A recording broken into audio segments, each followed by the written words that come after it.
you've had quite the year, with the tragic loss of your home, new music, now touring to different cities with your music career. How would you describe what this year's been like for you and your family? This has been a very unexpected year. It's been a very challenging year. It continues to have its challenges, it continues to have its highs and lows, and it's an extreme year for sure. So I'm just trying to navigate it day by day. Your first album, Superficial, was released 15 years ago, which is wild to think about. What was it that made you want to restart your career in music now? And, did it have anything to do with the viral success that I'll Do It had on TikTok? Yes, so I'll Do It actually started having a viral success over a year ago.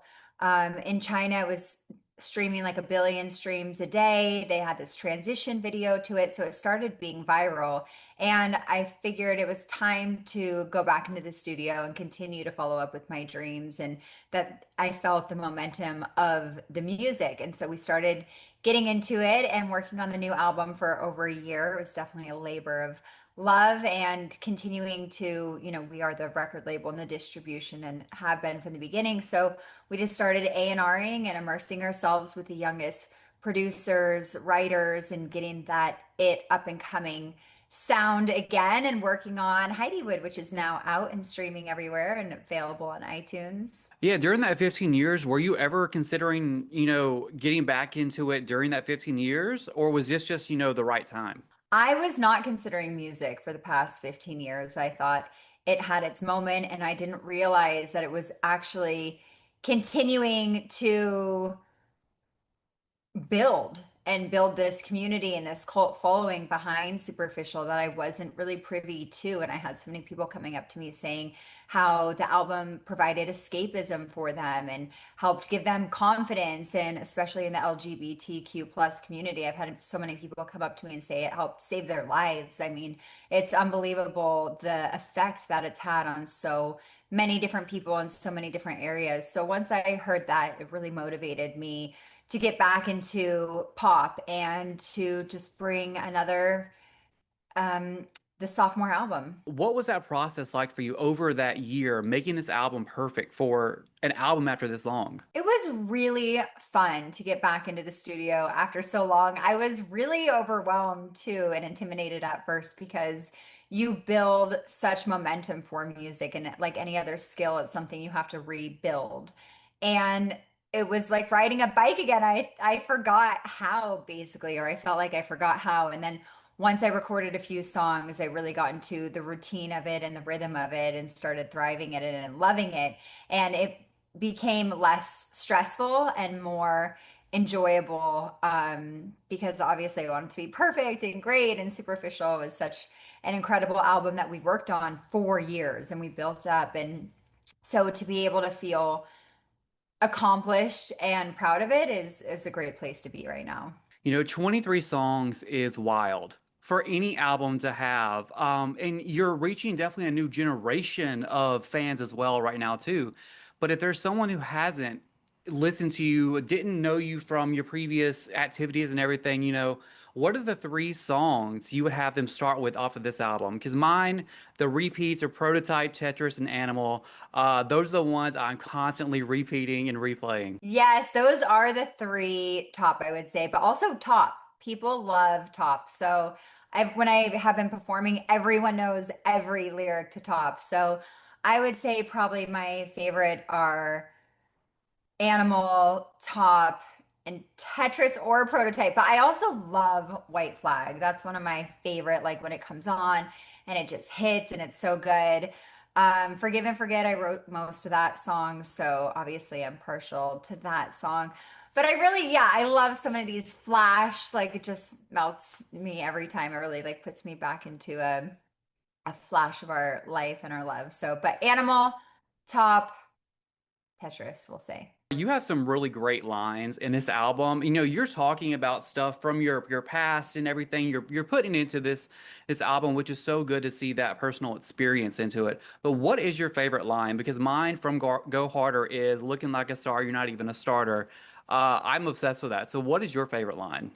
I love Harder. I also love I Look Like a Barbie. You look like you need a barber every time. That gets me. Um, yeah, it's so hard. Probably Welcome to a World Where There's Only One Name, plastered on the Walk of Fame. Life's a Game, I Don't Play Fair. Money, Power, Bleach Blonde Hair. HEIDIWOOD, I love that also. I feel like it's very like fun and empowering, but a great nod to the overall message of HEIDIWOOD. Yeah, if with this album, if you had told me that these songs were written for Superficial, I would believe you. They've got that same, 2010s nostalgic feel, which I think is so cool to hear these days because we're not getting it from like the current pop generation. So what made you want to bring back that style, that nostalgic feel for Hollywood? I wanted it to be the perfect sophomore album. That would be cohesive with Superficial and the perfect follow-up. So I wanted an updated, fresh version of Superficial with, more of that hyper pop, slut pop, pop pop. I guess there's so many different genres of pop now. So I really got the youngest, hottest producers, writers, and had them tailor it with me and for me so that we could create a new and old sound for 2025. Yeah, and then getting into your music being so popular in the LGBTQ plus community, what do you think it is about you and your music that resonates so much and has made you like this icon in that scene? My music really creates that escapism, and the world, there's so much chaos and craziness going on. It just gives a great time out to go into a different world, a fantasy lifestyle. I also think my songs are very confidence building, and very empowering and strong, and it gives that narrative and that tone to be that girl, to be that person, to be that someone who is empowered. And I feel like that's a lot of strength. I also think I've had a lot of criticism and been really torn down by the media and the public throughout my career, and I continue to stand strong and in my truth and my authenticity. And I think that really resonates with LGBTQ plus community. So I've seen so many videos of you performing on stage. You look like you're having such a good time. The crowd has enjoyed it so much.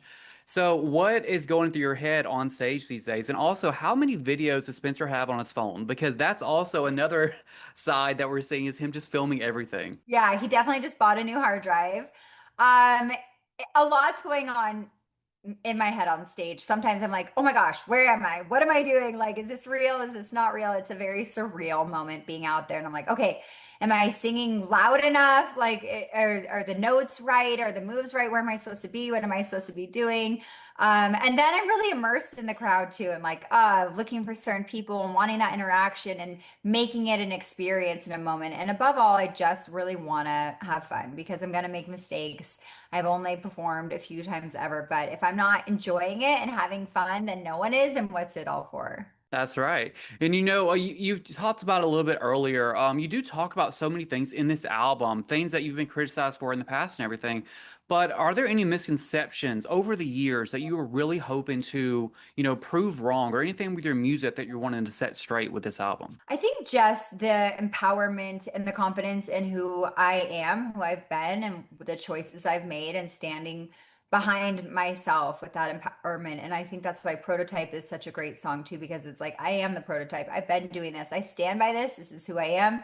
This is who I've been. Like, maybe people are new to this, but I'm not. I'm doing it. I've done it, and I'm still here. So, I think that it's just been just such an incredible experience. Yeah, you can truly see, like, as from a fan perspective, like how much this album has done for you. You just see this confidence through the lyrics, through the album and everything. And after seeing you for years and years and years, what's it, like 19 years at this point, it's you can really see that you're taking power over yourself.